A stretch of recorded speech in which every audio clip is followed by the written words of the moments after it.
Lagyan natin dito guys yung active na phone number para ma-receive natin yung 6-digit PIN na ipapadala sa atin ni YouTube. Halimbawa, paano mag-verify ng YouTube account gamit po ang ating cellphone. Kailangan po natin guys i-verify ang ating mga YouTube account para makalagay tayo guys or ma-edit natin ang ating mga thumbnail sa ating YouTube once na nag-upload tayo guys.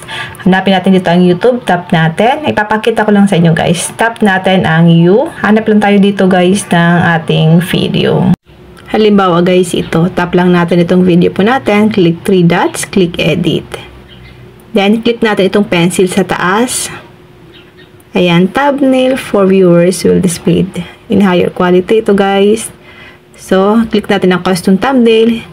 Ito po ang lalabas. Verification. Verify your account. Before you add a custom thumbnail to your video, we need to verify your identity with a phone number. So, kailangan talaga natin guys i-verify ang ating YouTube account with a phone number. So, tap lang natin dito guys ang verify. Meron pa akong dating YouTube channel, yung old YouTube channel ko, pero hindi po ganito yung pag-verified noon. Parang nag-update at ngayon guys si YouTube. Pero madali lang po yung pag-update nito. So, tap lang natin dito guys ang verify.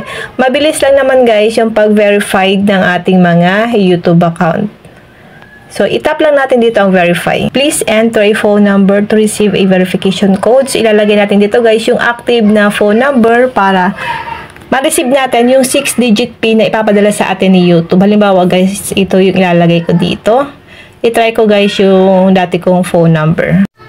Ayan guys, kapag nagkulay red po, there was a problem sending. Ganyan guys, palitan po natin guys ng ibang phone number na active. Halimbawa, ito naman yung isa kong number.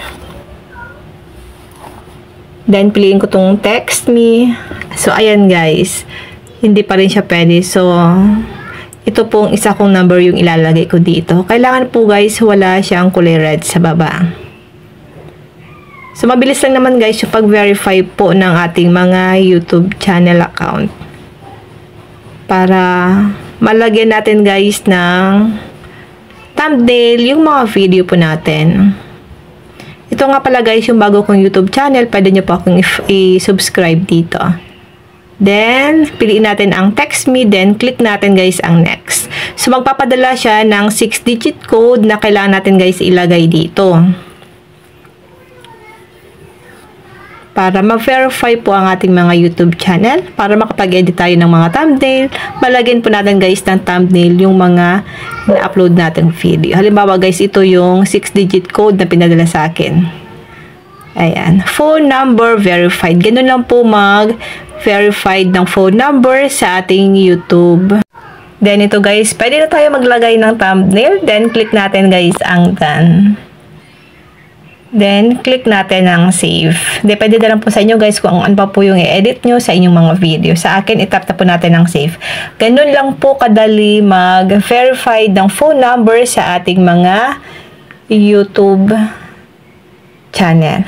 Yun lang guys, sana po may natutunan kayo sa aking video. Kung hindi pa po kayo naka-follow sa aking Facebook page, pwede nyo po akong i-follow Positive Mind. Nagtuturo po ako ng mga tips and tricks, tutorial video. Pwede nyo po akong i-follow Positive Mind. At sa aking bagong YouTube channel, ito pa ang bagong YouTube channel ko, Positive Mind.